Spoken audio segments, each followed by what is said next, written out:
The chamber smelled of beeswax and old smoke.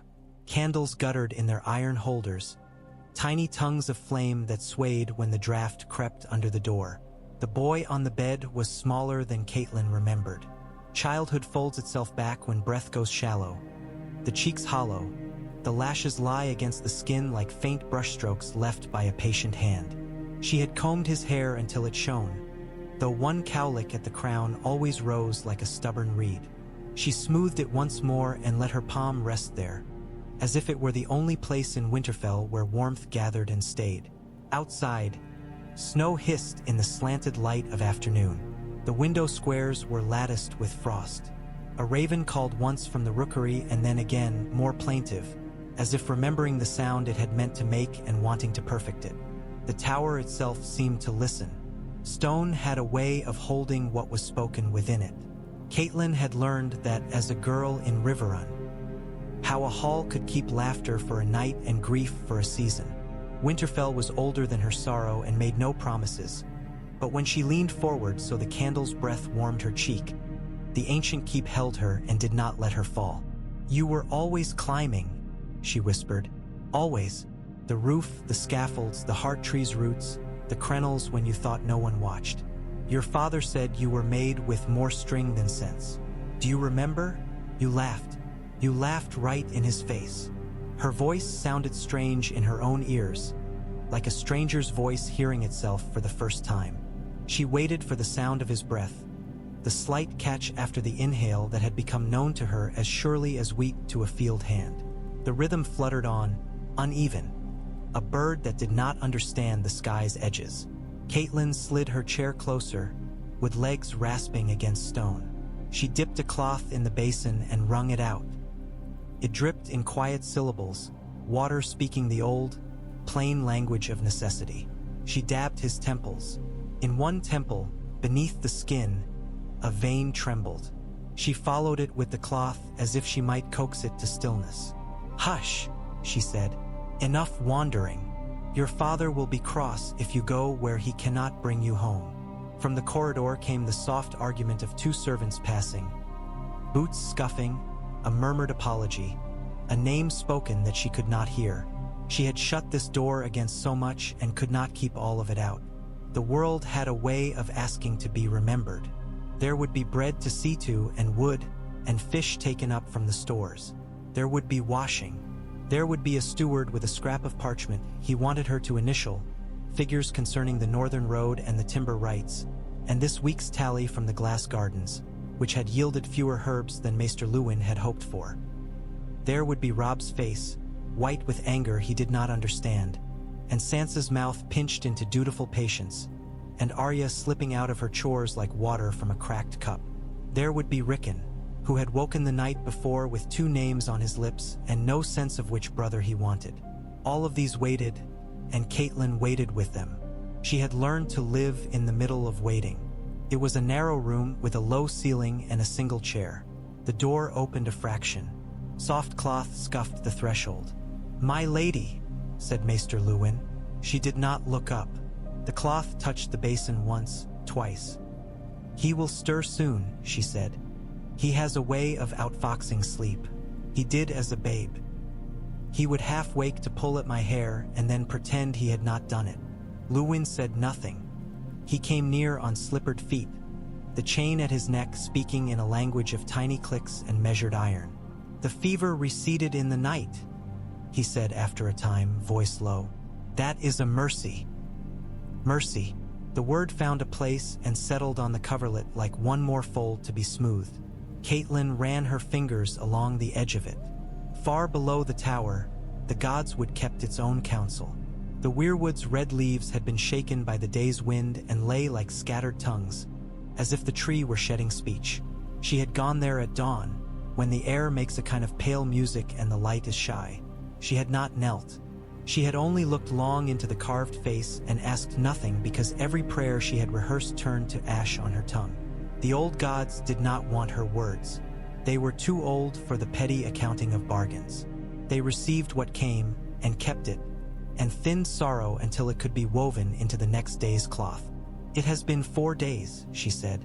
"5, my lady." She did not correct him a second time. Time had unstitched itself from sense, and the hours bled from one to another. She had fallen asleep once with her head on the mattress and woken with a stiffness in her neck and the taste of iron on her tongue. When she had lifted her head, she had seen her handprint on the boy's sheet, a pale island pressed into linen. She had not known how long it had been there, that ghost of her insistence that the world be otherwise than it was. Bran's lashes fluttered. Luwin leaned in, his 2 fingers at the boy's wrist. The maester's face wore its gentleness the way a sparrow wears its feathers, as if it could not remember a time it had not been thus. "Brandon," he said, the name quiet, a bridge in thin air. Catelyn held her breath in increments. Felt like learning a new art, breath as careful work. Her hand had remained on the cowlick. Without deciding to, she pressed her palm a little harder, as if the weight of her could keep him here. He was warm yet, though winter pressed its face against the window. A tread sounded in the corridor and halted outside the door. It did not ask to enter. The pause was its own kind of speech. There were a dozen such communications in Winterfell. The way the torch at the bend of the stairs burned down to a nub when the night watchman was late. The angle at which the steward left a cup on the table if he had news that would please. The way the dogs in the yard lay with their noses to the east when weather altered farther out than men could feel it. This tread was Robb's. She knew it as she knew her own step, the heel first and then the forefoot, a stride inherited from a father who had learned to walk in a narrow city and then to command the breadth of the north. "Mother," he said from the threshold, and then softer, as if admitting a smaller word at last. "Mother, not now," she said, turning her head so the profile of her face faced him and the rest remained with Bran. "Wait for me downstairs." He did not withdraw. He was young enough to want to speak all the things at once and old enough to know that some words are better left for the hour that can bear them. The king asked if. She closed her eyes. The king. She remembered Robert laughing in the great hall. His laughter a force that moved plates and wine and the air itself. When he spoke, some things inside the men at the benches seemed to move to make room for his speech. He had been a friend to Eddard Stark when they were both boys. It was said they had sworn oaths on the stones of Winterfell, in that old boy's belligerent way that means all the more because the words are too large for their mouths. "Tell his grace the hour is not well for any matter that can be done at another time." There was a silence, then the sound of Robb's hand against the wood, a single press. The door shut without a sound. Catelyn exhaled and felt the ache uncoil in her ribs. "His wolf howled in the night," Luwin murmured. "We could not quiet him." "Summer has never liked a closed door," Catelyn said, though it was not an answer to the thing that trembled beneath the maester's words. The wolves had been a miracle and a silliness and a sign, depending upon whom one asked. To Catelyn they had been noise in the yard and mud tracked across the hall and children led into the world with their hands wrapped in fur. Now they were grief given shape and breath and the will to pace. Luwin's fingers moved from the boy's wrist to his throat, then lower to rest, very light, against the concavity where the collarbones met. Catelyn felt suddenly that she should not watch. To watch was to participate in a sacrament that did not want her. But she could not bring herself to look away. "Brandon," Luwin said again. Bran's chest rose. It did not fall for a long time. Catelyn found herself counting to lengths of thread. How long to stitch 2 neat inches? How long for the cloth to pucker if the tension were wrong? How long for hands to learn unlearning? She had been a girl who knew the worth of small patient work. She had been a woman who learned the weight of greater labor. She had never learned how to reckon a world without her child in it. The breath left the boy on the bed as if it had decided somewhere far away to do so and sent word late. It left without noise. Catelyn had thought, through the fog of these days, that death might be a thing all the world knew when it happened, that some bell in the earth rung and the air shivered in sympathy. There was no bell. There was the soft sound of a body remembering gravity and the small silence after. Luwin's hand remained at the hollow of his throat. He did not look at her yet. He watched a point somewhere beyond the boy's face, as if measuring a distance invisible to any other man. When he did finally turn, his eyes were the color of winter light. Catelyn did not cry. Her mouth made no sound. Her hand on the cowlick remained and smoothed once, as if the hair had risen again and wanted setting right. Then she drew the blanket up to Bran's chin. It struck her with a fierce, strange clarity that if she did not lift the blanket over his mouth, he might still turn his face to the air and draw one more breath. She did not lift it. She left his face uncovered.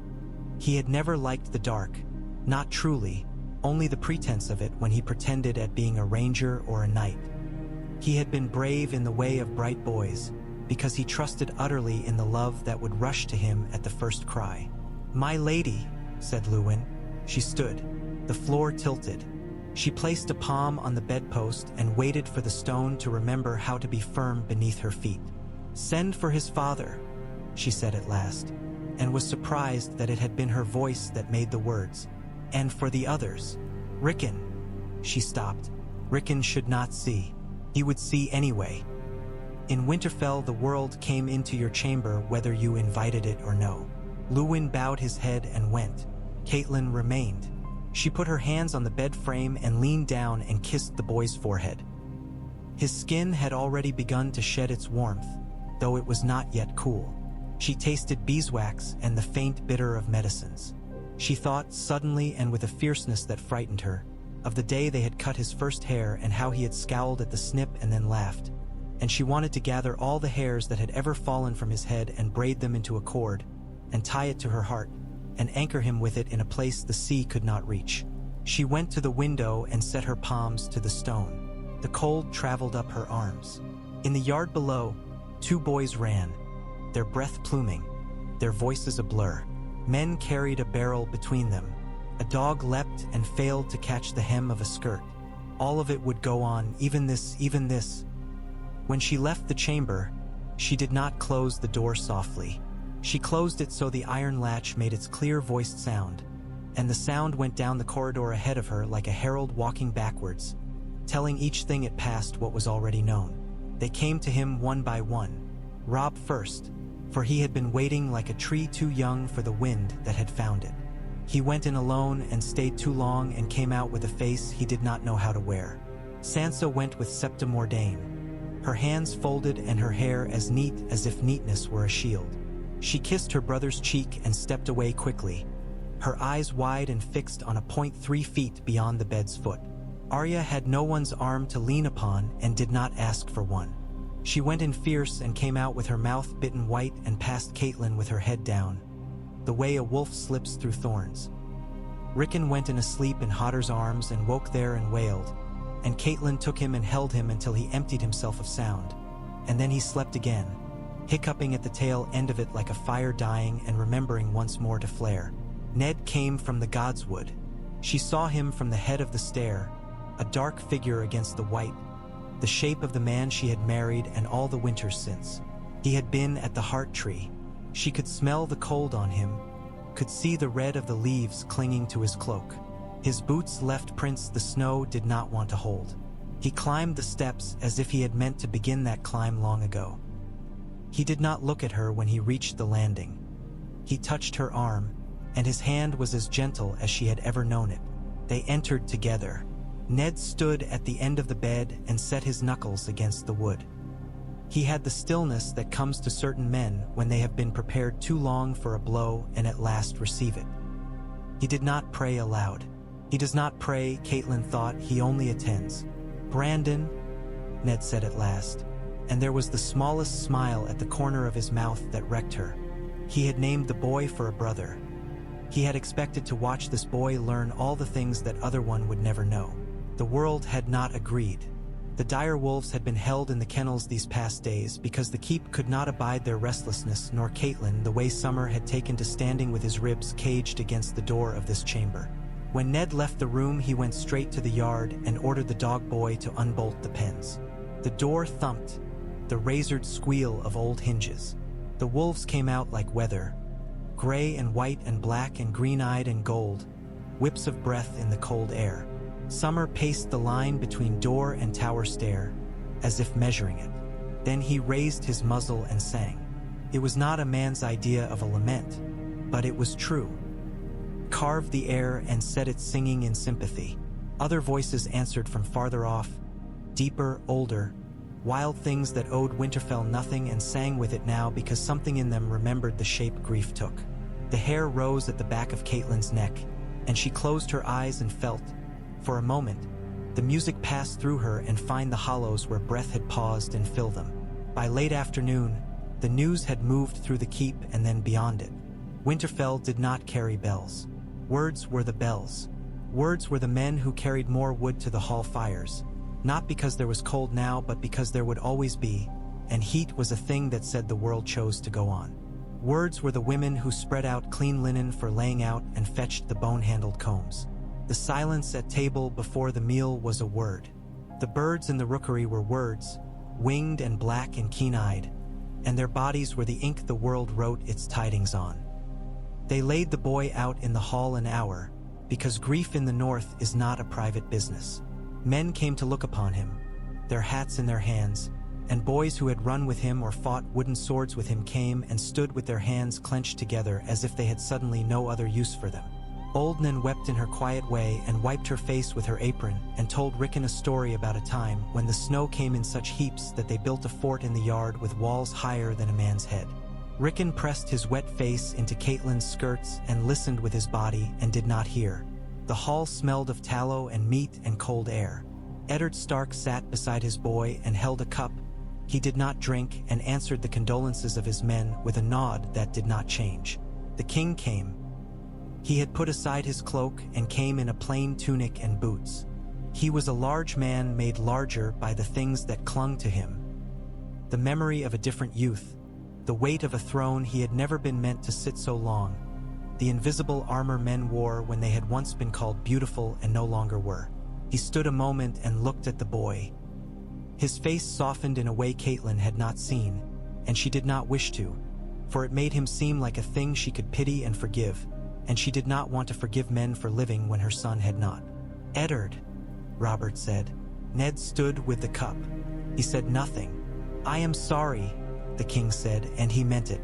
There was no other thing to do with his voice. The gods, well.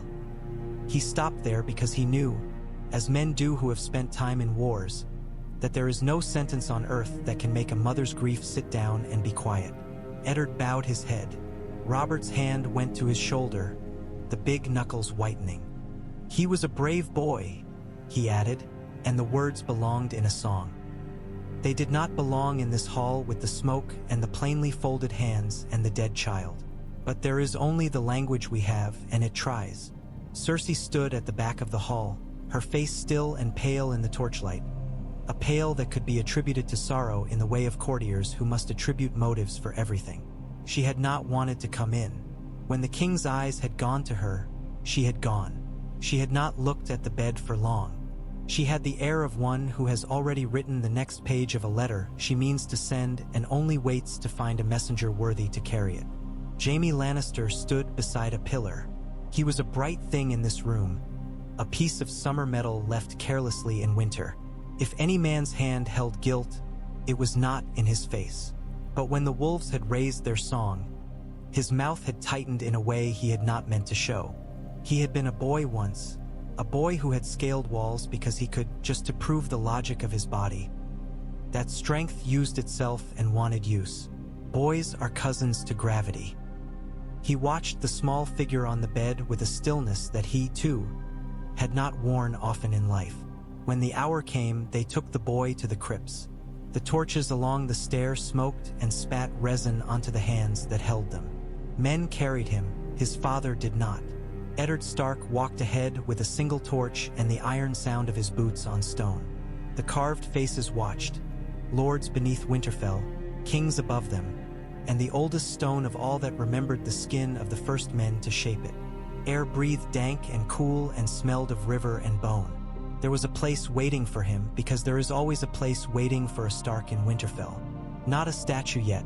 The stone would be chosen later, the mason slow and careful, the likeness captured like a promise. For now there was the niche and the words and the hands. The wolves did not come below.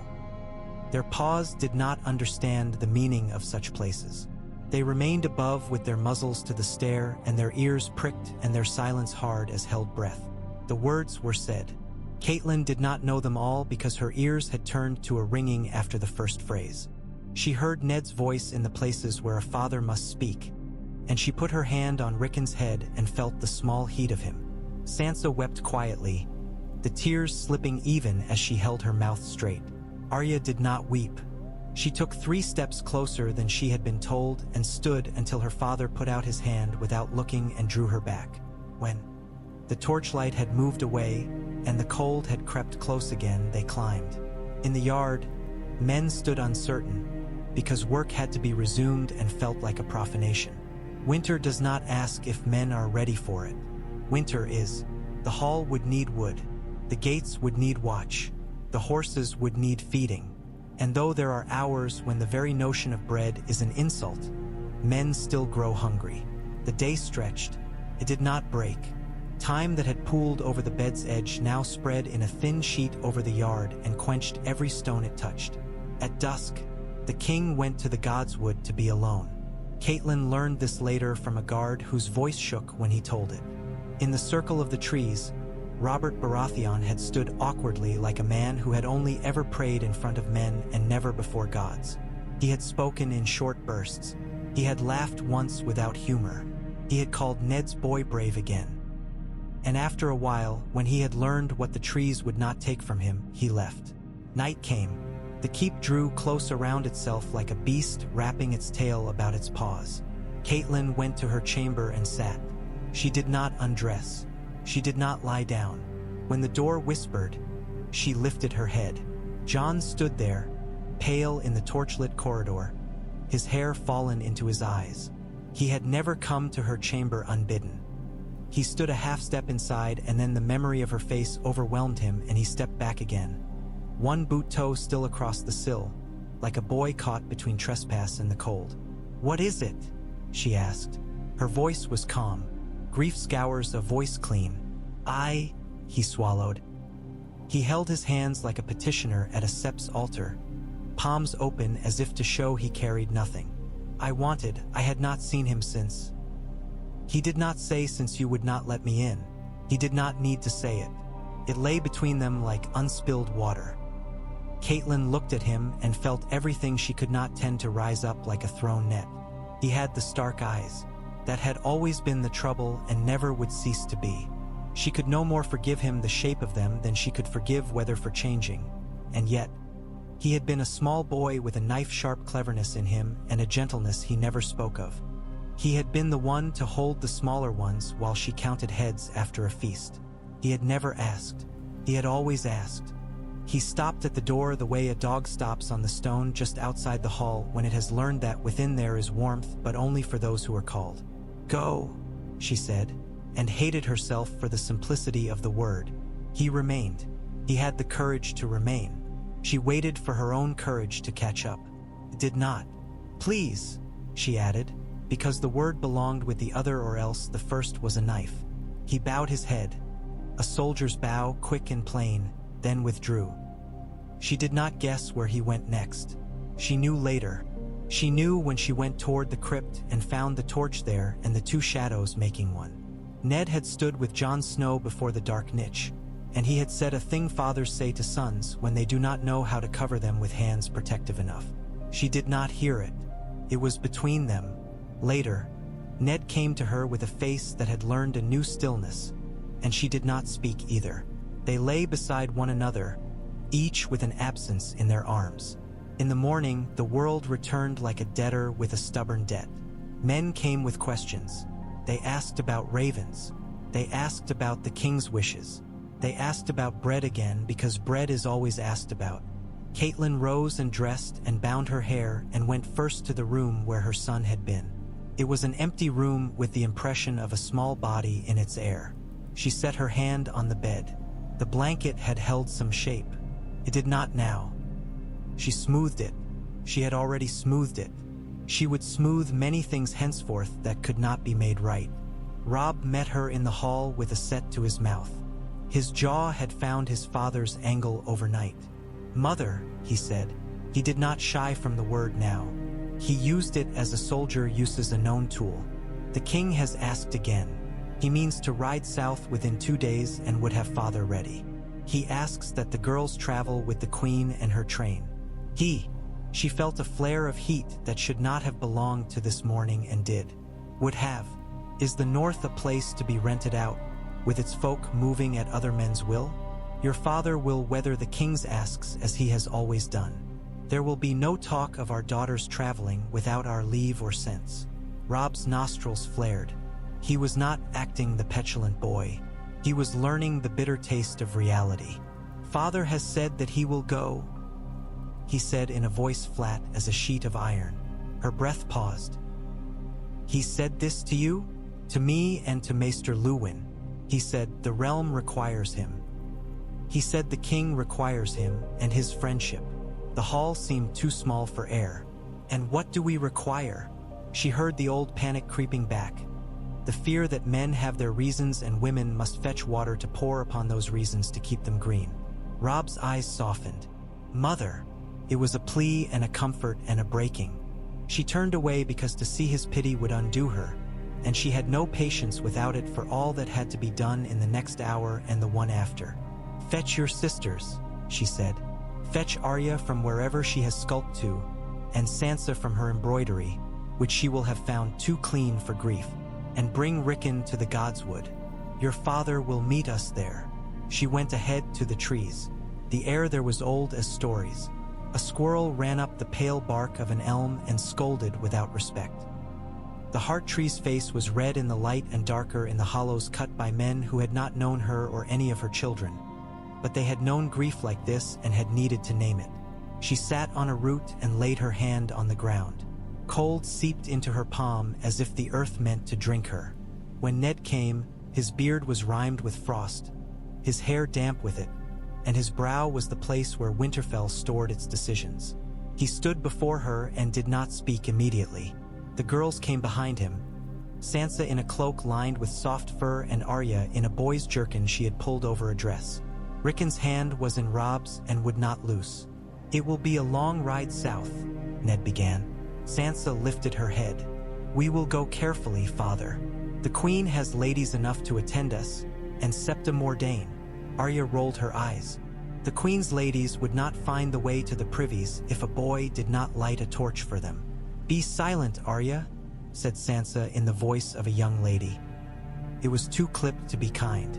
Let her speak if she must, said Ned, no impatience in his voice.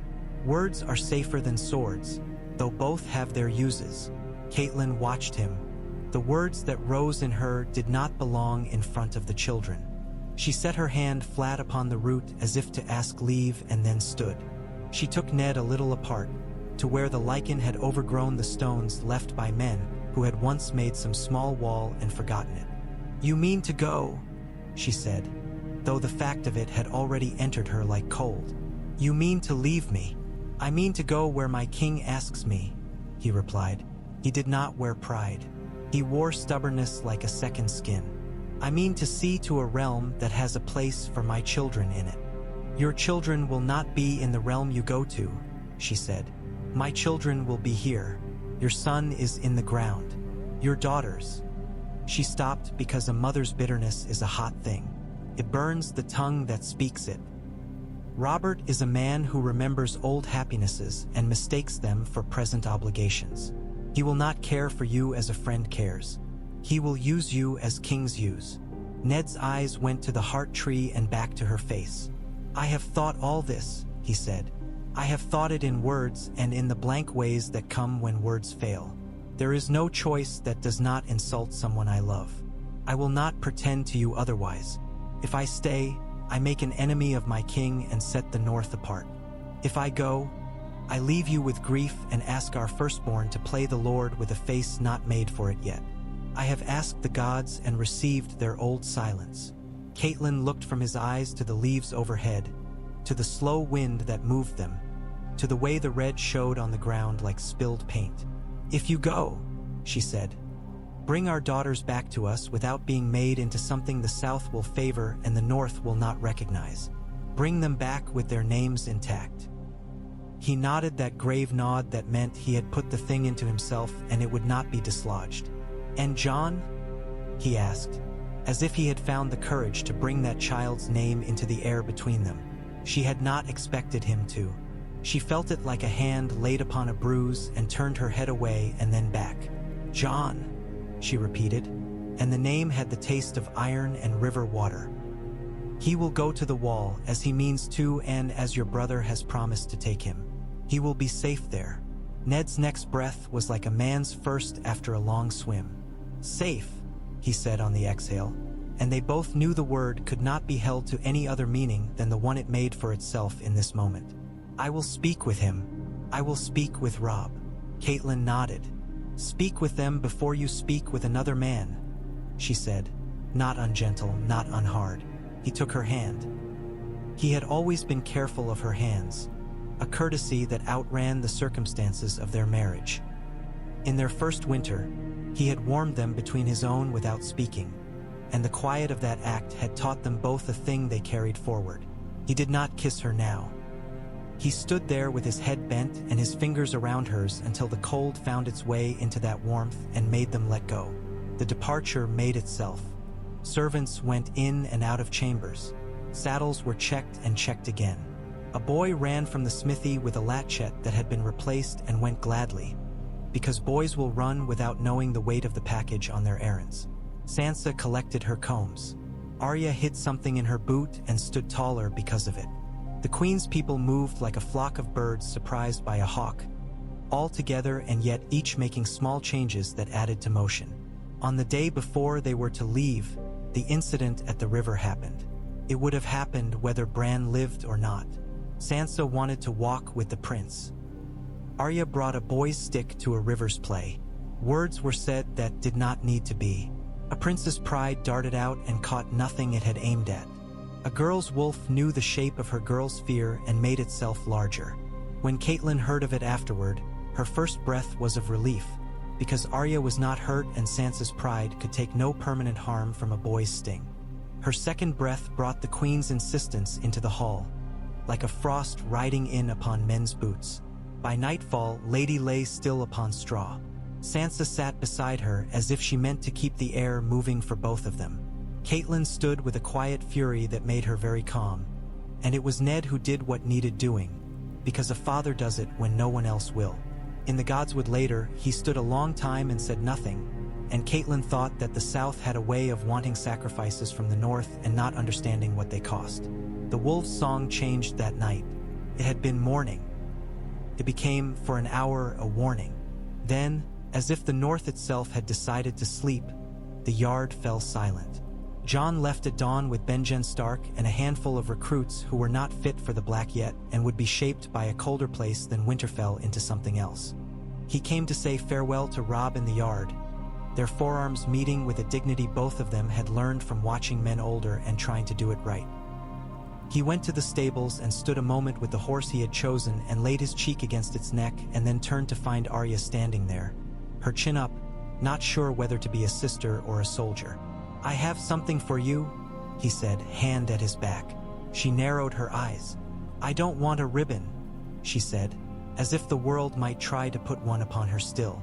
He smiled, the first true smile Catelyn had seen on him since the fall. He drew out the small parcel, unwrapped it, and put the slim length into her hand. Needle lay across her palm like a question that already knew the answer. Arya's mouth opened and then shut. She held the blade the way a boy holds his first cup, reverent and eager and not entirely sure he is meant to have it. "Don't," Catelyn began and stopped, because to forbid this now would be to deny Arya a language she had already begun to speak. Arya scowled up at her. "I won't hurt anyone who doesn't need it," she said with a ferocity that made Catelyn's heart twist, because it was a vow and a hope and not a plan. Then she turned to Jon and threw her arms around him with sudden force. "Don't forget me." "I won't," he said, and his voice shook. He had gone then to the hall. Catelyn had stayed back from the door and watched as Ned put an arm around the boy's shoulders and leaned down to speak close to his ear. Whatever was said, it bent Jon's head and lifted it again. They clasped hands. Benjen waited with the patience of a man whose life had been trained to do so. When Jon turned and saw Catelyn in the doorway, he stopped. Their eyes met like riders on a narrow bridge. She wanted to say 100 things. She said none of them. She inclined her head and heard her voice speak of its own will. "The road is long and cold. Take care of yourself." "I will," he said. There was gratitude in his face that made her want to weep. He went, and the sound of the hooves in the yard was a sound she would hear at odd hours for years. That afternoon, the royal party made its motions. Squires ran. The Queen's litter was a cloud of silk and frown. Jaime Lannister swung into the saddle with an ease that had made maidens sigh since the time when those maiden sighs had mattered to him more than any other sound on earth. Tyrion Lannister, small as a boy, eyes older than any man's, found his bridle with a hand that had known a good many reigns and a good many books, and looked up once at the sky as if to ask it whether it intended to hold or break. Robert sought Ned in the yard to say the last words of men who pretend to casually appoint the next turns of their separate fates. "King's Landing stinks," he said cheerfully. "It always did. You'll hate it."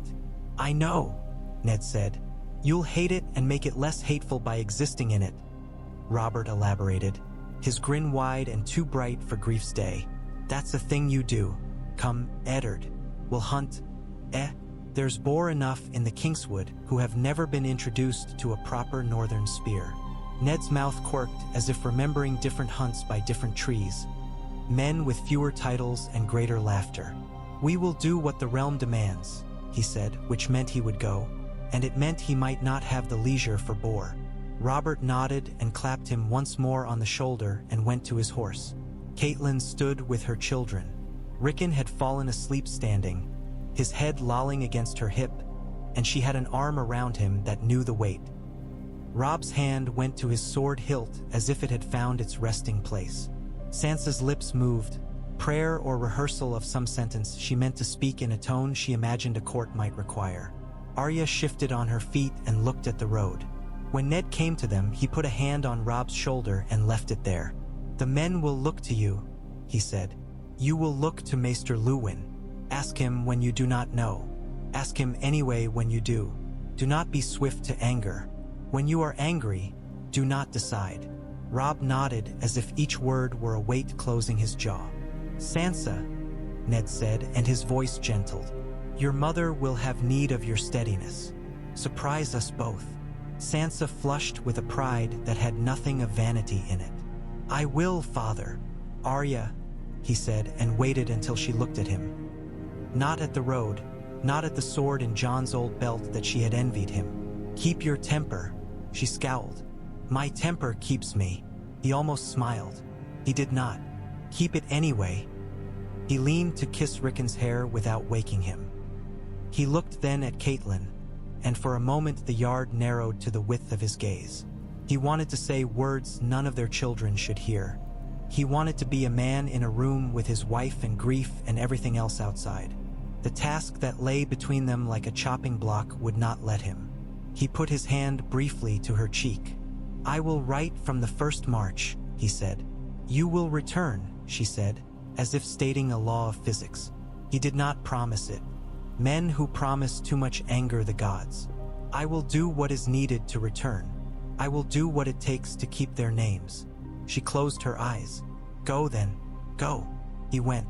The column moved. Hooves rang on stone, then dulled on snow, then found the frozen earth of the King's Road and fell into their strange music. The banner with the crowned stag caught what light there was. The Queen's litter nodded like a head listening to a story it disapproved of. Men joked. Men swore. A boy whistled until a man cuffed him to silence. Catelyn watched until the last rider was a black stitch against the white-brown of the land and then unmade from sight. She did not cry. Crying is an indulgence one allows oneself in the washhouse, when there is steam to hide the face, or at night when the dogs in the yard will make loud talkers of themselves and no one will hear a woman's small animal sound. She breathed once and turned to the keep. Winterfell eased groaningly into its new state. The day became the shape of work. Robb held council with Maester Luwin and Ser Roderick Castle in the Solar and asked good questions with a stiffness that time would wear away. He learned how long a cart can stand in the east wind before ice sets on its boards and makes them brittle. He learned the names of men he had eaten beside for years. He learned to see the sameness of the days as a field in which seeds were planted, not a prison. Theon Greyjoy shadowed him like a grin. That was his way. He laughed too loudly and flirted too easily, and made it his business to be at Robb's elbow when a face must be met with a show of cheer that Robb did not yet possess. In the yard he loosed quarrels at a straw man and crowed when they hit, and that night he drank until Maester Luwin's eyes cooled him into quiet. The North made of Theon what he could not make of himself. Whether this would save him or condemn him, no one yet knew. Sansa tended to the sept with Septa Mordane and spoke softly to women who came to kneel and needed the comfort of a girl who knew how to wait with hands folded. Words were safe. She learned this with relief. When she went to the Godswood, she went with a curiosity that felt like treachery to the gods she had known. The old tree watched her with the patience of old things. She stood with her breath little balloons in the air and did not kneel. She did not know how to speak to a tree that watched without judging. In the sept, the statues had faces that could be appealed to. Here the face carved 2,000 years before her birth listened without comment. She told it, with the politeness her mother had taught her, about the girl who had died and was told to be brave, and had been brave long enough to learn the shape of fear anew. Arya went to the yard before the sun and stood with a wooden sword that had belonged to Bran and would outlast him and beat at the air until it let her through. She found Mikken and watched his boys at their work and learned the way a man's weight shifts before he moves his feet. She played with the baker's son with sticks that became lances and counted bruises like coins she would spend on a day that would require them all. At night she lay awake and saw Bran's face with the light on his lashes and told him, in the frank style she had always forgiven herself, that she would not forgive the world unless it gave her a way to make sense of itself. He did not answer. Ghosts are not lettered. They haunt the spaces where words once fit. Rickon began to wake in the night and go looking. He went looking without shoes because shoes were slow and grief made feet hot. He went looking for his brother in the yard and in the kitchens and in the kennels, where the wolves had returned to their straw and paste when he came near and lay down when he put his hand to their fur. Shaggy Dog took to sleeping pressed against the side of Rickon's pallet until the straw showed an imprint in the morning in the shape of a dog's patience. And the nurse would hold back a cluck and say instead, perhaps, perhaps. Old Nan, who had seen 3 winters more than any other soul at Winterfell, began telling him stories with beginnings and did not bother endings. Once there was a boy named Bran, she would say, and then talk about a giant who ate mountains and pooped hills and laugh until Rickon laughed too, because the world must be forced to laugh sometimes. When the story ran out, Rickon took her hand and fell asleep and dreamed of a tower with steps he could not count. In his dream, he stood at the bottom and called up and heard, possibly, an answer. Summer vanished 2 days after the burial. The kennel boy came running to the hall with hay in his hair. He's gone, he said, his voice cracked by cold and fear. The gate, the wood is scarred but the bar held. There's prints to the old breach in the curtain wall, my lady. He squeezed through. Catelyn went with him to see. The prints were there, clear in snow, deep and sure. Summer had not run. He had walked, as if he had chosen and not been chased. The tracks led away into the Wolfswood, where the great dark trees stood like men who had waited all their lives for their names. No man could follow in there unless he wanted to be lost.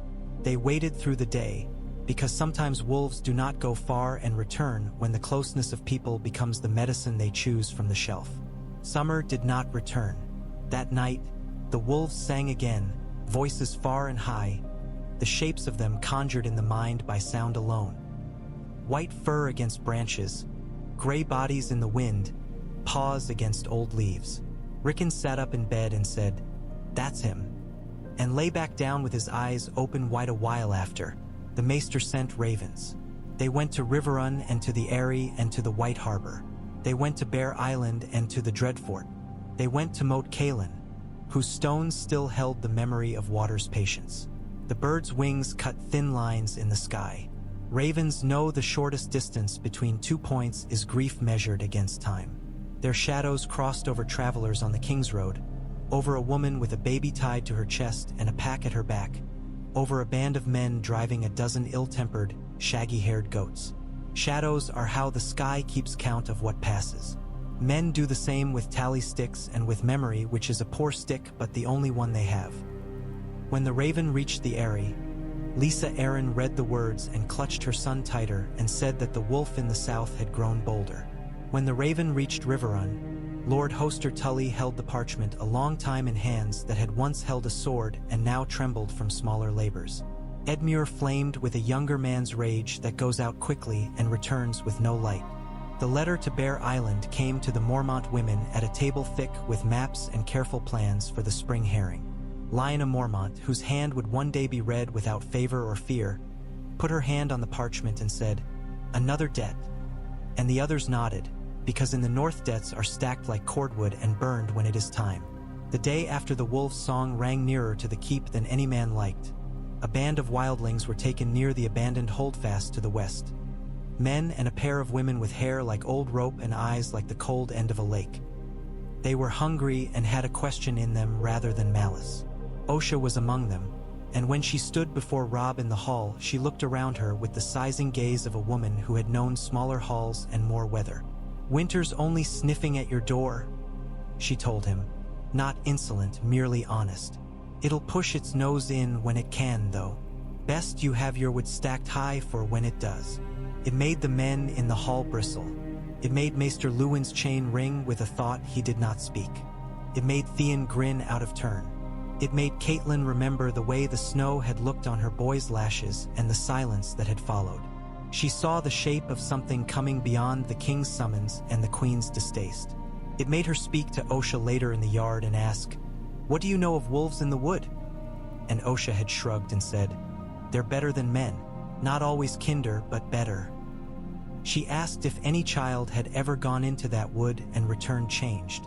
Osha spat to the west to ward off whatever needed warding, and said, "Child goes into a wood, comes out a man or a monster, usually both.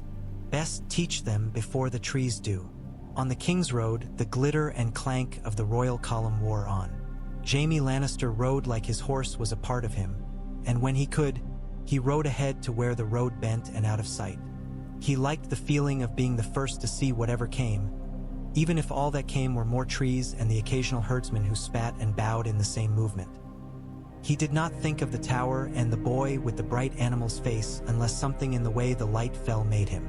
He thought sometimes of vows and of how a man can keep one vow so fully that when he reaches for another there is nothing left in him to give. He thought of his sister's face in the torchlight in the hall at Winterfell and wondered if the brief contempt he had felt for her fear meant that he was becoming someone he did not know how to be. He shook it off. The road gave men time for stupid thoughts and then time again to throw them into the ditches by the mile markers. Tyrion Lannister did not ride so far. His pony had stout sense and a dislike of ice. Tyrion had woolens and wine and a brain that liked a problem it could sit with a while and talk around. He thought about boys and floors and gravity. He thought about bastards and fathers and how a man becomes a stranger to both without meaning to. He thought about Jon Snow and the way the boy looked when given something he wanted and expected to be told he could not want it. He drafted clever ways to tell his sister that her children were like other children and needed what other children did, and then undrafted them again, because cleverness in the face of Cersei's certainty had never been a useful coin. He promised himself the wall would be ugly enough to welcome him without irony. He had heard it was a thing men had to see once, like a king's coronation or a whale. He liked to see things once and remind other men they had not. In King's Landing, a city watched from a distance is a jewel and watched close is a bruise. The air did not change for the northern party's approach. It stank. It always stank. Varys spread his hands and smiled the smile of a man whose hands were not a concern and said to Littlefinger in a room with no windows and 2 doors, "He comes." As if he had not known it since the first raven left Winterfell. Peter Baelish's mouth curved. "We will make him welcome," he said, "with all the honesty the city deserves." They laid little snares that men who are honest will step into without thinking, and they wrote down what they learned when men forgot they were in a city that learns everything sooner or later. Ned Stark rode and did not sleep when sleep offered itself. He wrote letters in his head to Robb, to Catelyn, to a future that might be kinder if shaped by its own cautions. He thought of Bran, and at odd moments a heat rose in his chest that was not anger and not sorrow but a thing between the two. like a coal someone else had wrapped in cloth and thrust into him for keeping. He did not know what to do with that heat. He could not spend it at once. He did not think it would keep him warm. He feared the day it would scarf a breath from him as if he had been running. Back in Winterfell, the days became the slow measured song the North knows. Men mended harness in the tack room and told the same story twice to see if it felt any different in the telling. Women took in seams where children had leapt beyond their garments and let out where winter required men to wear what protection that cloth can. The gods would lift slowly, even in the cold, because on certain days wind shakes loose bits of color that are not leaf but the remains of some bird's red breast, and men lift them and think the tree has shed its speech again. Catelyn took to walking the wall walk at dawn. The guards had learned to nod and not comment. They held open the door for her and watched in a way that did not feel like a weight on her back. She walked with her cloak wrapped tight. She paused at the corners to look toward the woods, and once, in the weak pale especially clear morning that comes like an apology, she thought she saw a shape slip between the trees. A long low body, gray as intention, eyes that caught the sun and gave it back in a line. She did not call. She pressed her hand to the stone and thought, "If you are his, be the wild that does not betray." She spoke to Rob of corn and men and how you must send twice the men you think for a thing, and half of them will come back with excuses and the other half with chapped hands. She spoke to Sansa of the way kindness is a currency and should be spent with care but not hoarded. She spoke to Arya of needlework with more patience than she had once mustered, and Arya showed her the neatness of a stitch she had learned by thinking of it as a line drawn between two enemies. She spoke to Rickon of nothing practical and everything true, that the wind loves boys who run into it, that snow is a thing one can taste different on different days, that a wolf sleeping upon one's feet keeps much at bay, that his brother had laughed loudest at the stupidest jokes because laughter chooses where to live. When the first spring ravens came back with answers that were promises and the men in the yard took off their gloves and breathed warmer, Osha stood by the gate and watched the road south and said, "When your wolf returns to you, it will not be the one you let slip." Catelyn found she did not bristle. She had become a place where such words could settle without making her grieve more. "I would have him any way he comes," she said. Osha nodded. She had wanted to hear a worse answer, but she did not get it, so she accepted this one. Letters came from Ned. He did not spill the city across the page. He wrote of facts and of obligations. He wrote of men with too much perfume and too little honor. He absent-mindedly wrote a line that said, "Sansa grows in a way that is not only height, and Arya in a way that is not only will." He did not say that he missed the cold or that it took him forever to fall asleep because the sound of the city was like a man breathing in a corner when you thought you were alone. He did not say that the heat had made him sweat in places that never sweat in the north and that he was irritated by his own body for behaving like some southerners. He did say that he would do all he could, and honor would call him to do it. She put her finger on that word, and honor, and thought sometimes of trading it for a boy. You cannot trade honor, however. It is not a horse or a bolt of cloth or a fish. It is the cloth itself you cut all other things from, and when you find it too narrow you must decide what to leave bare. There were nights when the cold broke open and poured warmth into the yard. On such a night Catelyn dreamed of a brook near Riverrun where the water sang over stones and made a pattern of light on the undersides of leaves. Bran ran there with his boots off and his trousers rolled to the knee and his hair thrown back. He did not look behind him. Dreams rarely allow it. When she woke, she had wood ash on her palm from the hearth, and she did not move for a long time because moving would disturb the strange balance that a morning sometimes holds, the weight of what is gone matched exactly by the weight of what remains. In the mews, the ravens clicked and murmured with their bright black eyes, and the boy assigned them that week fed them and told them each in turn about the thing that had happened to him that day. "I broke a bowl," he told one, and the bird cocked its head as if to say, "And were you the first boy to do so? My mother says my hands are too big for the things they must do," he told another, and that bird pecked his thumb and he laughed and bled. "A lord is only a man you cannot avoid," he told a third, having overheard Osha say it to Gage in the kitchen. The raven rattled its throat and made a sound that might have been a word, though what word, who could say? The first men came to the yard from the Umbers with a cart of furs and a letter that said their lord had gone far into his cups one night and declared he would live forever, and in the morning could not be made to eat Tinker's food and demanded beef instead. This was, Maester Luwin told Robb, the kind of letter a lord should learn how to read. Between its lines, he added, tapping gently at the parchment. Between is where the work is done. The wolves returned to the yard in the nights after the moon was new. Not summer. Gray wind came first, flew it across the frost, eyes like smoke, and stood in the such and such of the gate until it no longer mattered whether the boy there feared him.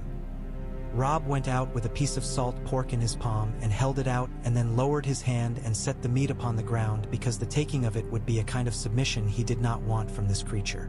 The wolf sniffed, ignored the meat, raised his muzzle to Robb's hand, and took his scent as if to write it in his own mind. Shaggy Dog pushed his blunt head against Rickon's knee and nearly knocked him into the gutter. He licked his face with a slop of a tongue that left him squealing and indignant and in love.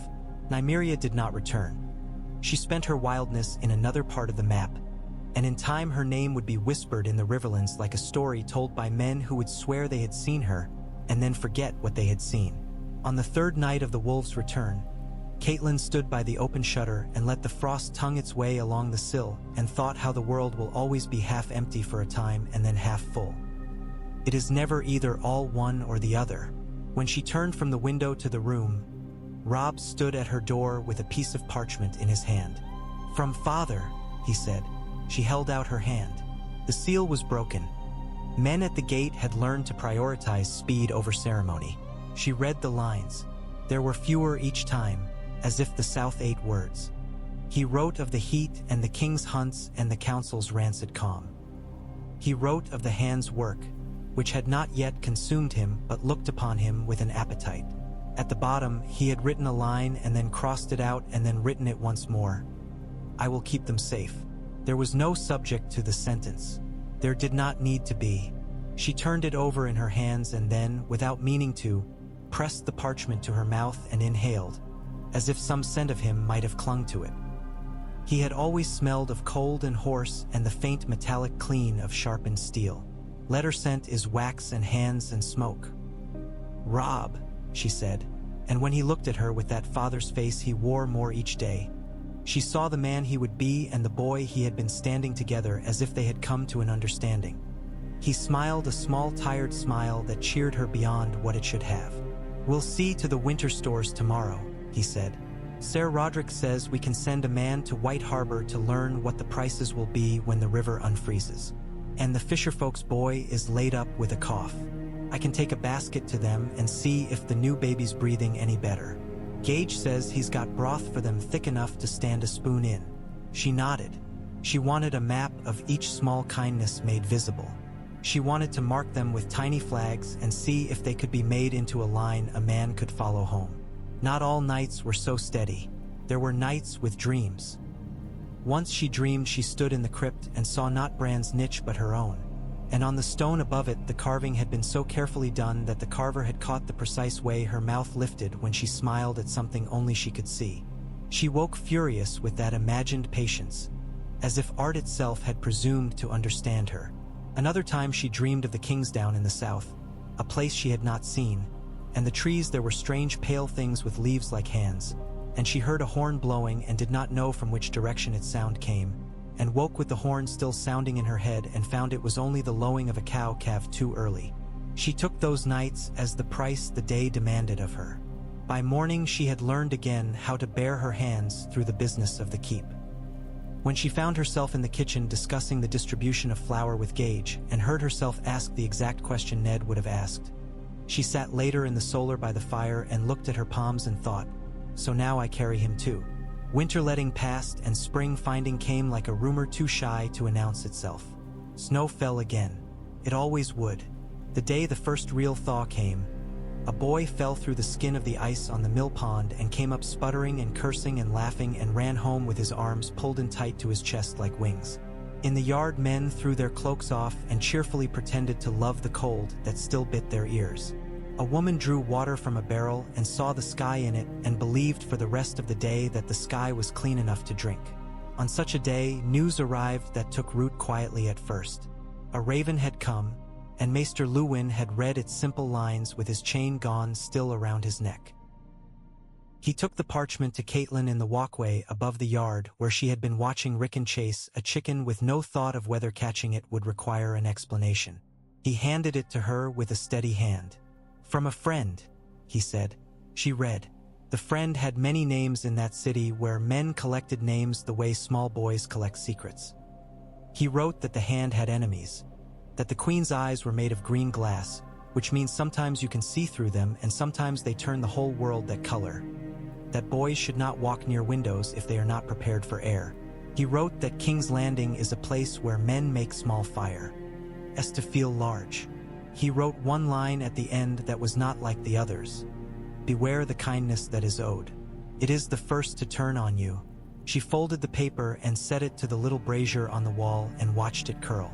Men like that knew the value of words too well to forgive anyone keeping them longer than necessary.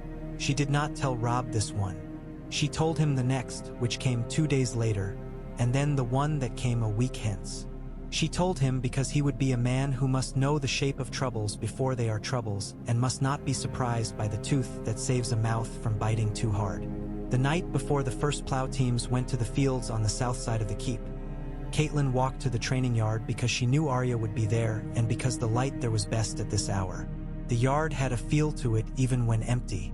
It had the weight of intention, which is like hope but more muscular. She found Ser Roderick correcting a boy's stance and 2 men practicing quietly with the practice shields. Arya was by herself, making the air move in shapes that pleased her. Catelyn watched a while. She saw the way her daughter corrected herself without waiting for any man to do it first. She saw how her wrist had loosened, how her feet had learned not to lie when they meant to travel. When she stepped into the ring, Arya did not start. She grinned instead, which in that light made her look very like her father. "Mother," she said, breath making a little cloud. "Watch this." "I am watching." Arya took 2 steps and thrust as if toward a point in the air only she could see. Then she lowered her blade and regarded it like a friend with a stubborn habit. "I had a dream last night," she said without invitation, which was Arya's way. "I dreamed I was walking through the trees, the white ones, the ones that look the way bones would look if they were used for wood. And I had a shadow. But the shadow wasn't mine. It was smaller and it climbed before I did and laughed when I slipped, and when I laughed it laughed back with me. Is that silly?" "No," Catelyn said. "I think brother was there," Arya added, looking frankly at the air as if to catch it out. "Not to talk, just to see that I didn't get lost. He's not cross with me for the time I took his cap and put it on the dog." "No," Catelyn said again, and looked to the west where the light was thinning. "Your brother never kept anger in him long. It made him restless.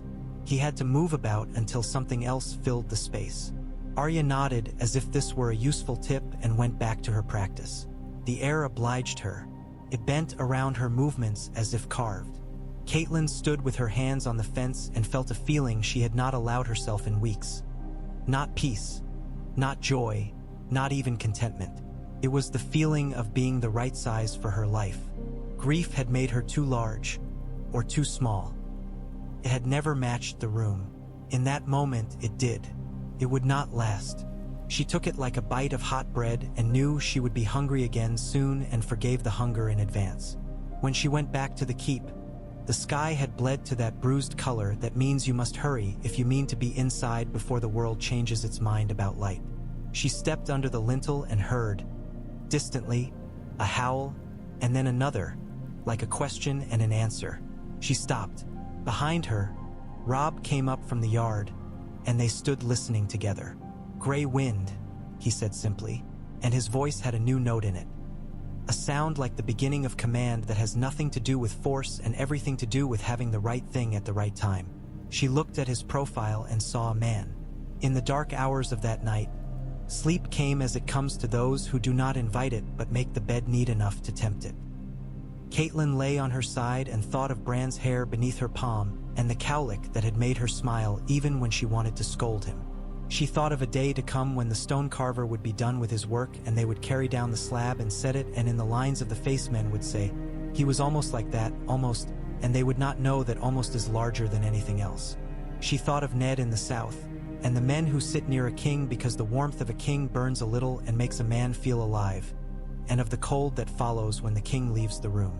She thought of the shape of Winterfell, its walls and yards and fires and wolves and the hands of the girls moving through its rooms, and it held. Toward morning, she dreamed she stood again in the tower chamber. The bed was neat. The candles were newly set. She knew herself in the dream as a woman who had done all the things that can be done for a child and had none of them work. But this time, in the dream, the window stood open and a draft came in like a hand. She turned toward it expecting fear and found only the clean cold. She walked to it. She set her palms upon the sill. Far below, the yard was empty. Snow had fallen in the night. In the snow were prints, a wolf's, a man's, a child's. They lay upon one another as if they had been made at the same time, and no one's foot had confused another's. She woke with the pattern in her mind and could not say whether it comforted her or not. The day that followed was like other days, which is to say it contained enough that was the same to be bearable and enough that was different to keep time from lying down and refusing to move. Robb sent men to the field. Sansa miscounted a prayer and began again. Arya split the strap of her jerkin and mended it herself with a needle that pricked her thin and made one bead of blood for her to lick and accept. Rickon curled on the hearth with Shaggydog's head on his lap and told him a secret that made the wolf's ear flick twice. The maester measured out draughts to 3 men with 3 different coughs. Theon seduced a girl who would be amused rather than flattered and laughed when she laughed at him. Osha sharpened a knife and told Hodder a story that was not a story but a handful of words meant to be chewed and swallowed. Catelyn walked the wall walk. The sky was a lid. The trees were a handwriting she could read a little. In the south, a man rode into the Kingswood without the king and without a plan other than to find solitude among the boar. He found neither. He found men. He found laughter like coin tossed down on a table. He found plots wearing smiles. He came back to the city with his jaw set and wrote a letter he did not send and burned it instead because sometimes the truest thing a man can say should not live longer than it takes to speak it. At that very hour, a raven north of Moat Cailin beat its wings and dropped a feather that spiraled down past a woman with a basket and a child asleep in it. She did not look up. She did not know how close a black feather had come to her child's red mouth. The world is made of such near misses and of the moments that land squarely and cannot be ungiven. Catelyn learned to hold both at once. She learned to sit with Sansa and let her speak of the court she had not seen without turning her face sour with warning. She learned to watch Arya and say only, "Aim lower," and allow the girl to find out whether that meant aim your blade or your temper. She learned to let Rickon sleep in her bed on nights when the wolves were too loud or too far, to make no comment on his heels when he kicked, to turn her face to the wall to cry when he drooled on her neck and then to laugh quietly because drool is one of the few proofs of life that makes no demands upon the heart. She learned above all that grief is a citizen of Winterfell. It lives in the stones. It lives in the spaces between the stones. It lives in the way a door opens and in the way it shuts. It is not an enemy. It is not a friend. It is a thing you learn to live beside. She had lived with other lodgers. Fear, joy, the stubborn pride of having gotten a thing right, the bright hunger that comes of watching children eat and thinking of the creatures your body had made and sent into a world that will fail them. She learned to set places for all of them without apology. At night, when the candles burned low and the fire in the hearth was a soft animal breathing, she sometimes felt, in the space between waking and sleep, a small hand tug her hair.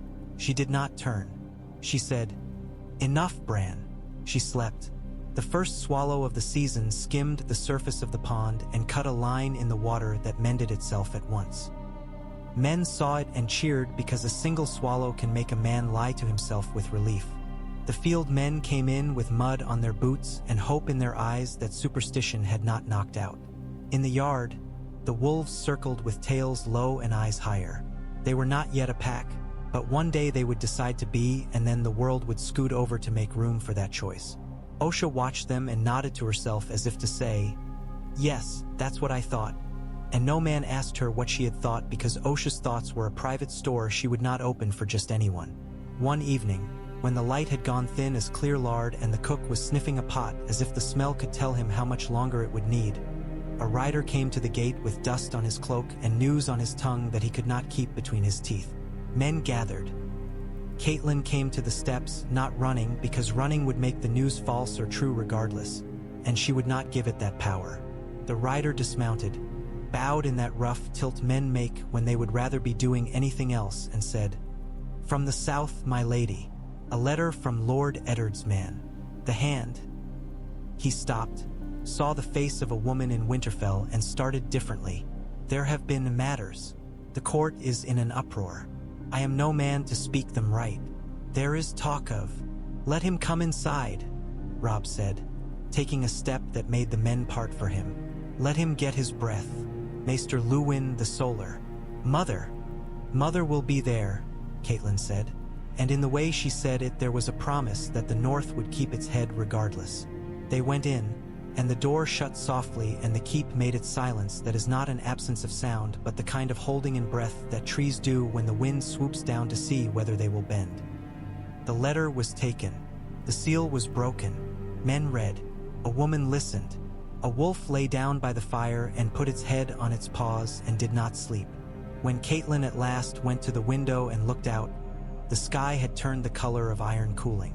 Somewhere in the wolfswood, far but not so far, a voice like a chord struck once and let ring climbed into the air and hung. She closed her eyes and saw the tower's room again in memory.